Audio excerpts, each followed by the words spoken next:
Genesis 41. After 2 whole years, Pharaoh dreamed that he was standing by the Nile, and behold, there came up out of the Nile 7 cows, attractive and plump, and they fed in the reed grass. And behold, 7 other cows, ugly and thin, came up out of the Nile after them, and stood by the other cows on the bank of the Nile. And the ugly, thin cows ate up the 7 attractive, plump cows. And Pharaoh awoke.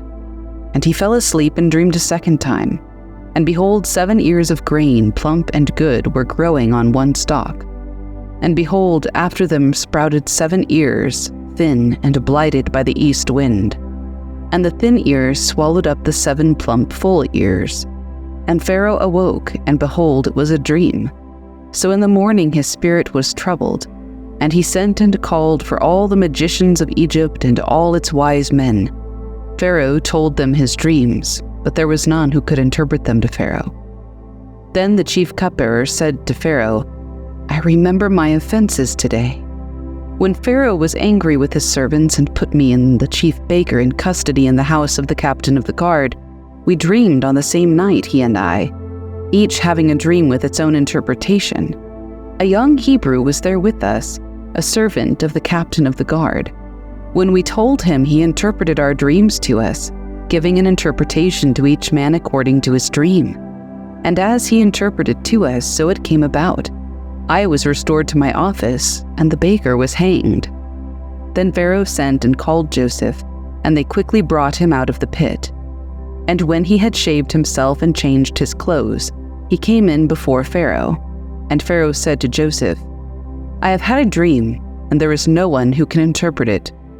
I have heard it said of you that when you hear a dream, you can interpret it." Joseph answered Pharaoh, "It is not in me.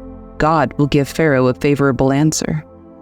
Then Pharaoh said to Joseph, "Behold, in my dream I was standing on the banks of the Nile.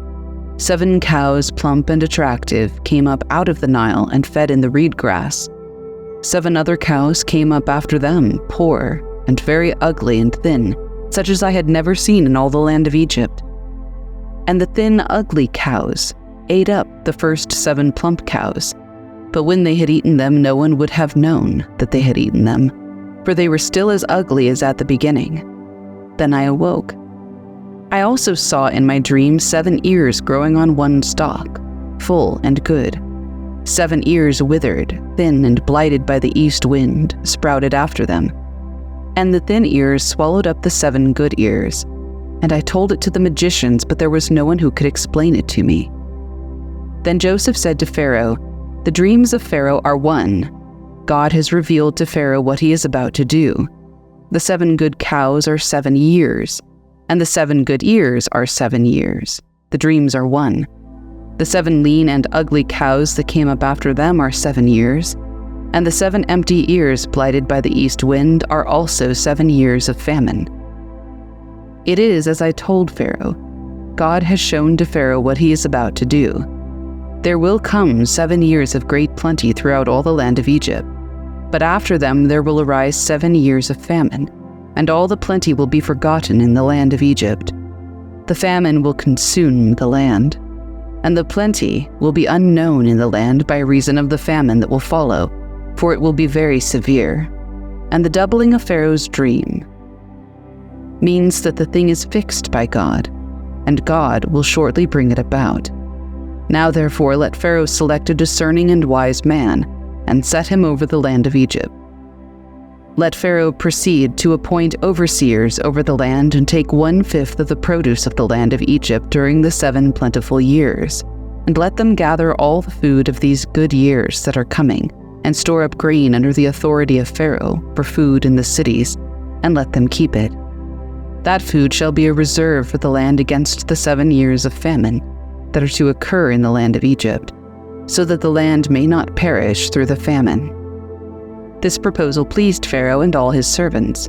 And Pharaoh said to his servants, "Can we find a man like this in whom is the Spirit of God?" Then Pharaoh said to Joseph, "Since God has shown you all this, there is none so discerning and wise as you are. You shall be over my house, and all my people shall order themselves as you command. Only as regards to the throne will I be greater than you." And Pharaoh said to Joseph, "See, I have set you over all the land of Egypt." Then Pharaoh took his signet ring from his hand and put it on Joseph's hand, and clothed him in garments of fine linen, and put a gold chain about his neck. And he made him ride in his second chariot, and they called out before him, "Bow the knee." Thus he set him over all the land of Egypt. Moreover, Pharaoh said to Joseph, "I am Pharaoh, and without your consent no one shall lift up hand or foot in all the land of Egypt." And Pharaoh called Joseph's name Zaphanath-Paneah, and he gave him in marriage Asenath, the daughter of Potiphera, priest of On. So Joseph went out over the land of Egypt. Joseph was 30 years old when he entered the service of Pharaoh, king of Egypt. And Joseph went out from the presence of Pharaoh and went through all the land of Egypt. During the 7 plentiful years the earth produced abundantly, and he gathered up all the food of these 7 years which occurred in the land of Egypt, and put the food in the cities. He put in every city the food from the fields around it, and Joseph stored up grain in great abundance, like the sand of the sea, until he ceased to measure it, for it could not be measured. Before the year of famine came, 2 sons were born to Joseph. Asenath, the daughter of Potiphera, priest of On, bore them to him. Joseph called the name of the firstborn Manasseh, for, he said, "God has made me forget all my hardship and all my father's house." The name of the second he called Ephraim, for God has made me fruitful in the land of my affliction. The 7 years of plenty that occurred in the land of Egypt came to an end, and the 7 years of famine began to come, as Joseph had said. There was famine in all lands, but in all the land of Egypt there was bread. When all the land of Egypt was famished, the people cried to Pharaoh for bread.